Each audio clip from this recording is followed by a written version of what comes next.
On the surface The Great Gatsby appeared pretty straightforward, but underneath it possesses wild, thrashing themes dealing with the unwinding 1920s and the utter disintegration of the American dream. Idealism withered as everybody became distracted by the pursuit of folly and pleasure. Curiously, Fitzgerald dwelt in the very apogee of the thing that he thought the most beastly.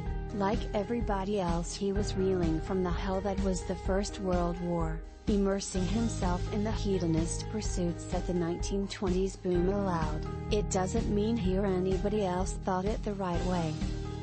However, it was the way that he had chosen, and it was what ate him up. He began work on his fourth novel in the late 1920s as the decadent decade was drawing to a close. Once again he found it difficult to work, racked by financial difficulties. It was necessary to write commercial short stories to sell to magazines.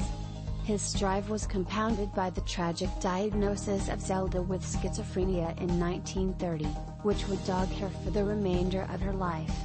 Once again, Fitzgerald looked to his own life from which to write his novel. It detailed the rise and fall of Dick Diver, a promising young psychiatrist who falls in love and marries one of his patients, Nicole Warren. The result, Tender is the Night, 1934, was his fifth novel in 9 years and the last that he would complete. Poignantly but puzzling, it illustrated how one person can become strong by destroying another, but it is uncertain who exactly Fitzgerald was referring to. Was it he or was it Zelda?